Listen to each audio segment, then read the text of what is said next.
आज हमें discount start करना है। डिस्काउंट आप लोगों ने पढ़ा होगा और नहीं पढ़ा होगा तो बहुत बढ़िया तरीके से समझ में आ जाएगा। बड़ी आज स्टार्ट करेंगे अपन डिस्काउंट। हिंदी में बोलते हैं इसको बट्टा या फिर डिस्काउंट। हमेशा किस पर दिया जाता है? एमआरपी पर दिया जाता है। हिंदी में बोलते हैं इसको अंकित मूल्य पर दिया जाता है। पर दिया जाता है। सबसे पहले अपन पढ़ेंगे समतुल्य बट्टा। एकल बट्टा, समतुल्य बट्टा।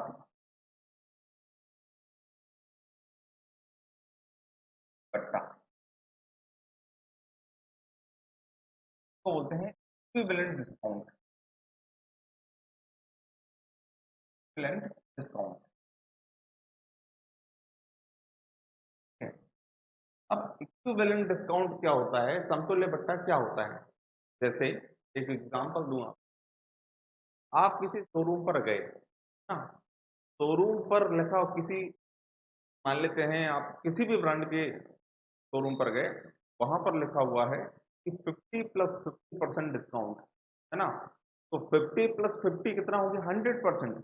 क्या इसका मतलब ये हुआ कि 100% डिस्काउंट मिल रहा है? 100% डिस्काउंट का मतलब ये होता है कि भाई फ्री में ले जाओ, आपको कुछ पैसे नहीं देना पड़ेगा। तो 50 + 50% का डिस्काउंट का मतलब 100% नहीं होता। हाँ, इसका मतलब क्या होता है? 50 + 50%। तो इसका मतलब क्या होता है समझो। पहले वो दुकानदार आपको क्या करेगा? वो दुकानदार आपको 50% का डिस्काउंट, और डिस्काउंट किस पर दिया जाता है? एमआरपी पर दिया जाता है। जो भी इसकी एमआरपी होगी, मान लेते हैं इसकी एमआरपी है 1000 रुपए। मान लेते हैं कोई शर्ट लेने गए आप और उस पर मिल रहा है 50 + 50% डिस्काउंट। तो आप बोलोगे दुकानदार से, क्या ये शर्ट मैं फ्री में ले जा सकता हूँ? वो बोलता है, वो बोलेगा कि हाथ मत लगाना भाई, हाथ मत लगा लेना, फ्री में बिल्कुल नहीं मिलेगा। तो आप बोलोगे फिर कैसे मिलेगा? 50 + 50% का डिस्काउंट। डिस्काउंट का मतलब क्या होता है? तो वो आपको समझाएगा। क्या समझाएगा? कि भाई साहब, हम पहले जो भी एमआरपी है शर्ट की, उस पर 50%। अब 50% डिस्काउंट देने के बाद देने के लिए कितना बचा? परसेंट का मतलब क्या होता है? आधा। 1000 पर 50% डिस्काउंट दे दिया 500 का, तो पड़ी कितने में अपन को? 500। अब इस 500 पर फिर से 50% का डिस्काउंट मिल जाएगा आपको। इस 500 पर फिर से 50% मतलब आधे का डिस्काउंट मिल गया। 500 का आधा क्या होता है? 250। 250 का फिर डिस्काउंट मिल गया। तो अब देने के लिए कितने रुपए बचे? तो ठीक है, तो 1000 रुपए की वस्तु आपको 250 में मिल गई, 250 में मिल गई। तो डिस्काउंट कितने का हुआ? डिस्काउंट मिला आपको 750। डिस्काउंट मिला आपको 750 का। किस पर? 1000 पर। तो यही हमें बताएगा वो कि डिस्काउंट परसेंटेज क्या होगा। परसेंटेज कैसे निकालते हैं? जो चीज भी निकालना होता है उसको ऊपर रख देते हैं। तो डिस्काउंट परसेंटेज निकालना है तो डिस्काउंट ऊपर रख देना। और डिस्काउंट किस पर होता है? एमआरपी पर लिया जाता है। एमआरपी नीचे रख देंगे और इनटू 100 कर देंगे तो डिस्काउंट का परसेंटेज निकल जाएगा। तो यहाँ पर हमें डिस्काउंट कितने का मिला था? हमें मिला था 750 रुपए का डिस्काउंट। किस पर? एमआरपी पर, मतलब 1000 रुपए पर। इंटू 2 जीरो से 2 जीरो कटे, 1 जीरो से 1 जीरो कट गया, तो वो मिलेगा कि भाई साहब आपको डिस्काउंट मिल रहा है 75%। डिस्काउंट मिल रहा है 75% का। बात समझ में आई? क्वेश्चन, दूसरा क्वेश्चन और समझने का प्रयास करते हैं। अगर आपको आ गया कि भाई 60% और 40% का समतुल्य बट्टा बताइए, तो आप बोलोगे कि भाई साहब 60% तो मिलेगा ही मिलेगा, हमें 60% तो मिलेगा ही मिलेगा। अब एक्स्ट्रा कितना डिस्काउंट मिलेगा? तो जो 60% के बाद बचा कितना? 40%। इस 40% पे ये 40% और मिल जाए। इस 40 पे ये 40% और मिल जाएगा। हाँ, बचा जो 40 है, बार बार परसेंटेज नहीं लगाना आपको, बार बार परसेंटेज मत लगाना। ठीक है, 2 जीरो से 2 जीरो कटे, ये 60 हो गया और ये हो गया 16%। टोटल कितना हो गया भाई अपने पास? 76%। तो टोटल आपका समतुल्य बट्टा हो जाएगा 76%। और समझते हैं।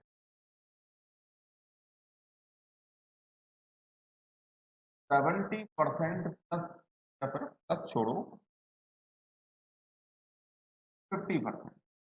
70% और 50% का समतुल्य बट्टा क्या होगा? तो भाई 70% तो मिलेगा ही मिलेगा, 70% तो मिलेगा, लेकिन 50% जो दूसरा बट्टा को किस पर मिलेगा? बचे हुए पर। 70 के बाद बचा कितना? 70 के बाद बचा है 30, इस पर 50% और मिल जाए। 30 का 50% होता है 15, 70 और 15 तो हो जाएगा 85%। 5%। ओके। अगर मैंने अब आपको ये दे दिया, क्या दे दिया? 25% और 50% का, 25% और 50% का, चलो 50 को छोड़ो, आप 50 की जगह लिख दो 60% का समतुल्य बट्टा बताइए। आप बोलोगे सही सर 25 तो फिक्स है, 25 तो फिक्स है, अब जो बचा है 75 उसका हमें 60% निकालना पड़ेगा। 25 से काटेंगे 3 बार, 25 से काटेंगे 4 बार, 4 से काटेंगे 15 बार और 15 का 3 में करेंगे 45। तो 25 और 45 ये हो जाएगा आपका 60%। 60% समतुल्य बट्टा। 40% और 30% के बराबर छूट क्या होगी, या फिर इसका एकल बट्टा क्या होगा? अगर 40% और 30% की छूट मिल रही है तो इसका मतलब क्या होगा, कितने परसेंट डिस्काउंट होगा, ये पूछा है। मतलब इक्विवेलेंट डिस्काउंट पूछा है आपसे। 40% फिक्स है, बचा कितना? 60। 60 पर 30% और ले लो, 2 जीरो से 2 जीरो खत्म, 40 और 18, आप बोल दोगे 58% आंसर आ जाएगा। ऐसा क्वेश्चन आ जाए आपको 50%, 40% और 10% का समतुल्य बट्टा बताइए, इक्विवेलेंट डिस्काउंट बताइए आप क्या होगा।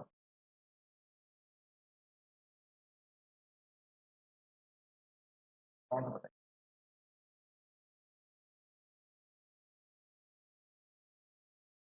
पहला डिस्काउंट तो फिक्स है, पहला डिस्काउंट फिक्स है, आप किसी को भी ले लो, किसी को भी 10 से भी स्टार्ट कर सकते हो, 40 से भी स्टार्ट कर सकते हो, आपकी मर्जी। तो पहला डिस्काउंट तो फिक्स है। अब बचा कितना? 50। दूसरा डिस्काउंट इस 50 पर लगेगा, ठीक है। यहां से देखो कितना हो गया, ये 20 और 50, ये हो गया 70, ठीक है ना, 70%। अब कितना बचा? अब बचा 30। 30 पर ये तीसरा डिस्काउंट मिलेगा, तो 2 जीरो से 2 जीरो गायब, 70 और 3, फाइनल आंसर आ जाएगा आपका 73%। 50%, 20%, 10% के बराबर छूट क्या होगी? देखिए पहला डिस्काउंट तो फिक्स हो गया आपका, क्या? 50%। के बाद बचा कितना? 50। इस 50 पर दूसरा डिस्काउंट ले लो 20। लिखने की जरूरत नहीं है, आप मौखिक भी कर सकते थे, पता है। 50 और 10 ये हो जाएगा 60%। अब इस 60% के तो 60% तो मिलेगा ही मिलेगा, तीसरा भी तो बचा है अभी, तीसरा किस पर मिलेगा? बचे हुए पर। 60 के बाद बचा कितना? 40। 40 का 10% निकाल दो आप, 40 का 10% आएगा 4। 64 और सॉरी 60 और 4, 64% आपका फाइनल आंसर। देखिए भाई, पहले मैं 30 को ले लूं, 10 को भी ले सकते, कहीं से भी को भी सॉल्व कर सकते हैं ना। 30 को ले लेता हूँ। पहला डिस्काउंट तो भैया फिक्स हो गया 30%, बचा कितना? 70। अब 70 पर दूसरा डिस्काउंट ले लो आप 20%। 70 पर 20% लेंगे तो हो जाएगा 7 का 2 में इंटू किया 14 और 14, ये हो जाएगा आपका 44%, ठीक है। अब 44% तो फिक्स है, अब जो 10% होगा वो बचे हुए पर मिलेगा। बचा कितना?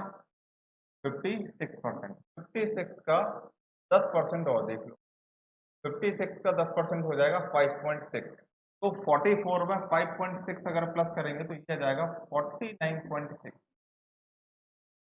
49.6 आपका बिल्कुल सही आंसर हो जाएगा। एक सामान का एमआरपी, एमआरपी मतलब अंकित मूल्य 1000 रुपए है, उस पर 30% का बट्टा दिया जाता है, 30% का बट्टा दिया जाता है। सामान का विक्रय मूल्य बताइए। तो हम समझते हैं सबसे पहले कि मूल्य से विक्रय मूल्य मतलब एमआरपी से सेलिंग प्राइस पर कैसे जाते हैं। तो जब भी आपको डिस्काउंट लेने का बोलेंगे, डिस्काउंट लेने का बोलेंगे, तो आप समझ जाओगे कि डिस्काउंट किस पर लेते हैं, एमआरपी पर लेते हैं। तो एमआरपी से चालू करना है, जब भी डिस्काउंट लेना है तो एमआरपी से चालू करना है। एमआरपी कितनी है आपके पास? 1000 रुपए। 1000 पर अगर आपको 30% का डिस्काउंट लेना है, अगर दुकानदार ने आपको 30% का डिस्काउंट दिया तो आपको सेल कितने परसेंट पे करेगा? तो 30% कम पर मतलब 70% पे सेल कर देगा। विक्रय मूल्य क्या हुआ उसका? 70% हुआ। तो आपको एमआरपी का 70% निकाल देना है। 70% निकालोगे क्या जाएगा? 700। 700 रुपए इसका सही आंसर होगा। विक्रय मूल्य क्या आ जाएगा आपका? 700 रुपए। अंकित मूल्य आप ऐसा भी कर सकते थे, देखो आप ऐसा भी कर सकते थे, 1000 रुपए पर 30% का डिस्काउंट ले लिया, ठीक है ना? डिस्काउंट, पहले डिस्काउंट निकाल रहे हैं, 1000 पर 30% निकाला तो ये आ जाएगा आपका 300 रुपए डिस्काउंट। और अगर 1000 में से 300 रुपए डिस्काउंट मिल गया हमें, तो सेल कितने में किया? 700 रुपए में। दुकानदारी के लिए सेलिंग प्राइस क्या होगी? 700 रुपए होगी। एक सामान का अंकित मूल्य 1500 रुपए है, इस पर 20%, 25% और 10% का बट्टा दिया जाता है। तो विक्रय मूल्य बताइए। 3 डिस्काउंट लेना है हमें, पहला 20%, दूसरा 25% और तीसरा 10%। 3 डिस्काउंट लेना है। डिस्काउंट किस पर लेंगे बताओ जल्दी से? डिस्काउंट लेंगे हम अंकित मूल्य पर। अंकित मूल्य लिखो। अंकित मूल्य हो गया भाई 1500 रुपए। अंकित मूल्य हो गया 1500 रुपए। 1500 पर पहला डिस्काउंट लेंगे हम 20%। और हमें पहुंचना कहां पर है? विक्रय मूल्य पर पहुंचना है। तो 20% निकालकर माइनस करने से अच्छा है कि आप डायरेक्ट सेलिंग प्राइस लिखते जाओ। मतलब 20% अगर डिस्काउंट दिया उसने तो सेल कितने में कर दिया? 80%। ये तो सेलिंग प्राइस होती है। डिस्काउंट इसने दिया 25%, 25% डिस्काउंट दिया तो सेल कितने में कर दिया? 75% में कर दिया। फिर तीसरा डिस्काउंट क्या दिया? 10%। 10% डिस्काउंट दिया तो सेल कितने में कर दिया? 90%। अब इसको थोड़ा सा सॉल्व करो।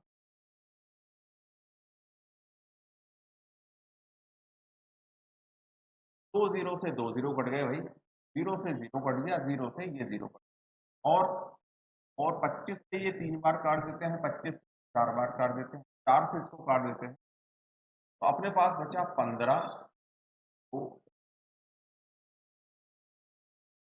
तो 15 का 2 में इंटू करेंगे 30, 30 का 3 में इंटू करेंगे 90 और 90 का 9 में इंटू करेंगे तो आ जाएगा 810। 810 रुपये आपका सही आंसर। कोई वस्तु अंकित मूल्य पर छूट देकर 24 रुपए में बेची गई। ध्यान से पढ़ो क्वेश्चन को। ये बोला अंकित मूल्य पर 20% की और 24 रुपए में बेची गई, मतलब 24 रुपए क्या है? 24 रुपए यहाँ पर सेलिंग प्राइस है भाई। 24 रुपए यहाँ पर क्या है? सेलिंग प्राइस है। 24 रुपए सेलिंग प्राइस, ठीक है। तो छूट कितनी है अपनी? 20%। डिस्काउंट मिल गया हमें 20%। हमें क्या निकालना है? हमें एमआरपी निकालना है, अंकित मूल्य। हमें एमआरपी निकालना। अब एमआरपी क्या होगा समझो। छूट किस पर देते हैं? छूट किस पर देते हैं बताओ? छूट देते हैं एमआरपी पर। अगर आपको छूट दी है कि 20%, 10%, 30%, तो छूट हमें पर दोगे आप, एमआरपी पर ही दोगे आप। सेलिंग प्राइस पर छूट मत देना, आपका गलत हो जाएगा। मतलब अलग अगर आप ऐसा लिख दोगे कि 24 पर 20% की छूट, 80% सेलिंग प्राइस, तो आपका क्वेश्चन क्या हो जाएगा? गलत हो जाएगा। ऐसा नहीं, छूट किस पर देते हैं, छूट देते हैं भाई एमआरपी पर। अगर एमआरपी आपको नहीं पता तो उसको एक्स, इस पर छूट, इस पर 20% की छूट देंगे और हमारे पास है सेलिंग प्राइस 20% की देंगे तो बेचेंगे कितने परसेंट पर, 80%। हाँ, अंकित मूल्य पर छूट दे दी, ये आ गया अपना क्या, सेलिंग प्राइस। और सेलिंग प्राइस दिया कितना था इनने, 24 दिया था, दिया भाई। अब इसको काटो, इसको काट दिया 20 से 4 बार और इसको काट दिया 5 बार, तो उस तरफ भेज दो या फिर 4 से इसको काट दो 6 बार, 6 का 5 मिनट टू करेंगे 3, या फिर पक्षांतर ही कर दो आप, 4/5 उस तरफ जाएगा तो 5/4, 4 से काट दिया 6 बार और 6 का 5 मिनट तो 30 रुपए। ये 30 रुपए क्या आ गया, एक्स क्या माना था हमने, एमआरपी, एमआरपी आ गई आपकी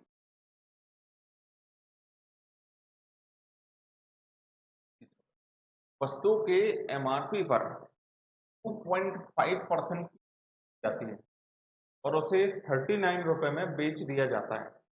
तो अंकित मूल्य बताइए, यहाँ पर डिस्काउंट दिया है इनने 2.5% और सेलिंग प्राइस दिया है 39 रुपीज, ये दिया है, बोलो हाँ, ठीक है। और हमें निकालना है एमआरपी, तो एमआरपी अगर छूट दी है इनने तो एमआरपी पर ही तो देंगे, एमआरपी एक्स, इस पर अगर इतनी छूट है तो हमें चाहिए सेलिंग प्राइस। अगर इसका आप 2.5% लिख दोगे, अगर 2.5% लिख दोगे तो यहाँ पर आपको डिस्काउंट ही लिखना पड़ेगा ना, लेकिन डिस्काउंट वो दिया नहीं है, ये दिया सेलिंग प्राइस। तो अगर 2.5% की है, 2.5% की छूट है तो बेच कितने में दिया, बेच दिया आपने 97.5%, ठीक है, बेच दिया और बेचा कितने में, 39 रुपीज। अब इसको पॉइंट हटाओ, ये हो जाएगा 975/1000 इक्वल टू,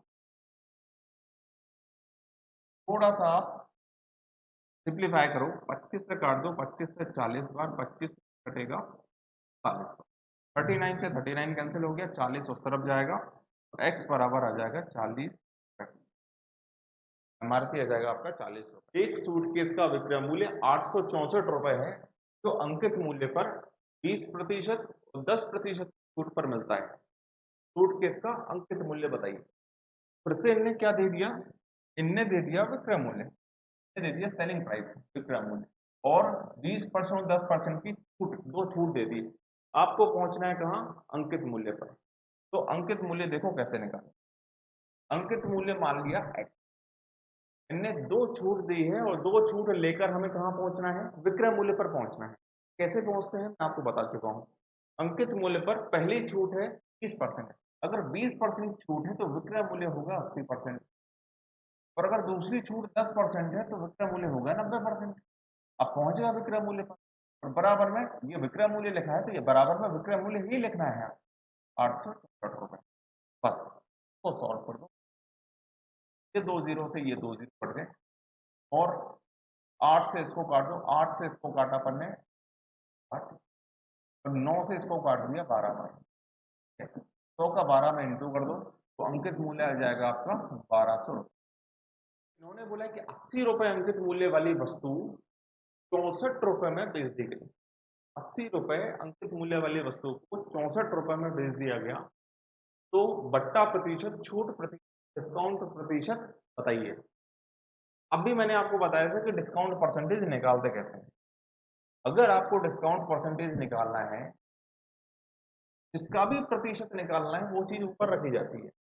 जैसे अपन को प्रॉफिट परसेंटेज निकालना है तो प्रॉफिट को ऊपर रखा जाता है, लॉस परसेंटेज निकालना है तो लॉस ऊपर रखा जाता है, अगर अपन को इंक्रीज परसेंटेज निकालना है तो कितना इंक्रीज हुआ वो ऊपर रखा जाता है, अगर आपको डिक्रीज परसेंटेज निकालना है तो कितना डिक्रीज हुआ ये ऊपर रखा जाता है ना। तो भी जिसका भी परसेंटेज निकालना होता है उसको ऊपर रखते हैं, तो हमें डिस्काउंट का परसेंटेज निकालना है तो डिस्काउंट को ऊपर, और ये चीज है वो जिस पर दी जाती है वो नीचे। प्रॉफिट किस पर दिया जाता है, सीपी पर, लिख देते हैं। लॉस किस पर लिया जाता है, सीपी पर, तो सीपी लिख देते हैं। इसी तरह से डिस्काउंट किस पर दिया जाता है, एमआरपी पर, एमआरपी नीचे 100, ठीक है। अब देखो डिस्काउंट कितना होगा, अगर 80 रुपए अंकित मूल्य वाली वस्तु अगर 64 रुपए में बेच दे, 80 रुपए वाली वस्तु 64 रुपए में दे दी, डिस्काउंट कितना दिया दुकानदार ने, वस्तु 64 में दे दी, 16 रुपए का डिस्काउंट हुआ, 16 रुपए का। नीचे क्या रखोगे आप? एमआरपी मूल्य, ये कितना है? 80। 16 से काट दिया ये 5 बार और 5 से 100 को काट दिया 20। आंसर हो जाएगा 20%। क्वेश्चन को सॉल्व करेंगे फटाफट से। वस्तु का अंकित मूल्य 200 रुपए है, दुकानदार ने उसे 20% और x% के बट्टे पर 96 रुपए में बेच दिया, तो x का मान बताइए। नो डाउट, ओके ओके कीर्ति, और चलिए, अंकित मूल्य 200 रुपए है, दुकानदार ने 20% और x% के बट्टे पर उसे 96 बेच दिया, x का मान बताइए। ठीक है, अंकित मूल्य दिया है 200 रुपए, विक्रय मूल्य दिया है 96, डिस्काउंट भी दिया है, तो हम अंकित मूल्य पर डिस्काउंट के विक्रय मूल्य पर पहुंच जाते हैं, इक्वेशन बना लेते हैं। कैसे? देखो कैसे, 200 रुपए अंकित मूल्य है, पहला डिस्काउंट, पहला डिस्काउंट हमारे पास है 20%। अगर 20% का डिस्काउंट लेंगे हम, और हमें पहुंचना कहां पर है? विक्रय मूल्य पर पहुंचना, सेलिंग प्राइस पर पहुंचना है। 20% तो नहीं लिखेंगे, हम सेलिंग प्राइस लिखेंगे। 20% का डिस्काउंट है, तो विक्रय मूल्य कितना हो जाएगा, सेलिंग प्राइस कितना हो जाएगा? 100 माइनस 20, 100 माइनस कितना परसेंट? परसेंट, ठीक है ना।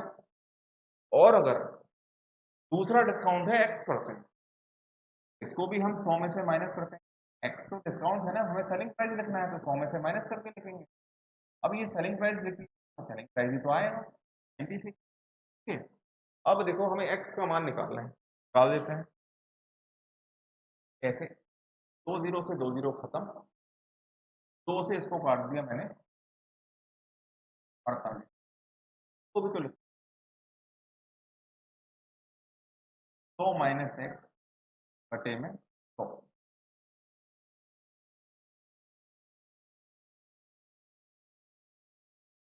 बराबर में हो जाएगा 20 से काटा 4 बार, 20 काट दिया 5 बार, 4 से इसको काट दिया हमने 12 बार, 5 से 12 में इंटू करेंगे तो ये आ जाएगा 60, और ये है 100 माइनस एक्स उस तरफ जाएगा तो प्लस एक्स, 60 इस तरफ आएगा तो माइनस 40। आपका आंसर आ जाएगा 40%। x% का मतलब क्या है? 40%। किसी वस्तु का अंकित मूल्य 600 रुपए, क्या दे दिया हमने? एमआरपी दे दी।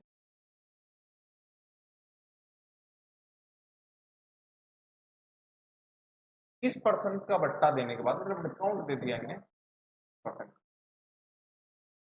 30% का लाभ होता है, प्रॉफिट हो गया।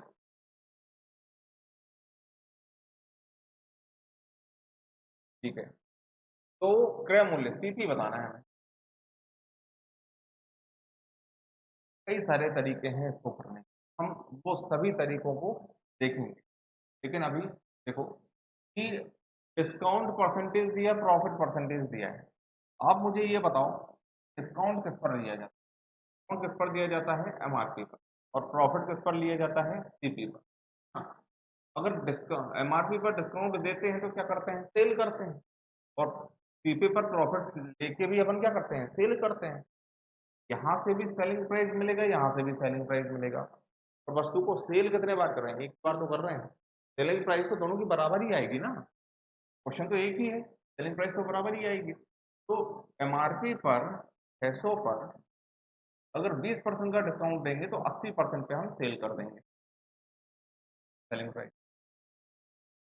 और सीपी पर अगर प्रॉफिट लेंगे, सीपी पर अगर हम प्रॉफिट लेंगे 20%, 20% का प्रॉफिट लेंगे, सेल कितने में कर देंगे अपन? तो 20% पे कर देंगे। अब ये भी क्या आएगा अपना? सेलिंग प्राइस आएगा। बात समझते हो? तो यहाँ से ये भी सेलिंग प्राइस है अपना, ये भी सेलिंग प्राइस है, और ये सेलिंग प्राइस है। मतलब ये दोनों क्या है? बराबर हैं। अगर ये दोनों बराबर हैं, देखना ध्यान से, अगर ये दोनों बराबर हैं तो 100 से 100 कट जाएगा, और क्या कटेगा भाई? 120 से एक बार और ये 120 से कट जाएगा 5 बार। यहाँ पर बचा आपके पास सी और ये 5 का 80 में इंटू करेंगे तो ये आ जाएगा 400। तो क्रय मूल्य निकल के आ जाएगा 400 रुपये। दूसरे शब्दों में इसको समझें, दूसरे शब्दों में अगर इसको समझें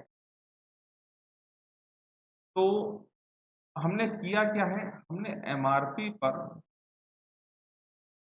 डिस्काउंट दिया है, कितना परसेंट डिस्काउंट काट कर अपन ने लिख दी सेलिंग प्राइस। हाँ, ये तो किया भी अपन ने।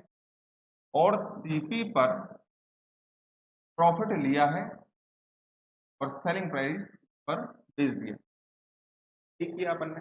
हाँ, अगर मैं आपसे बोलूं कि आप एमआरपी और सीपी का रेशियो बताओ, जहां से 100 से 100 तो कट ही जाएगा, 100 से 100 तो कट ही जाएगा आपका।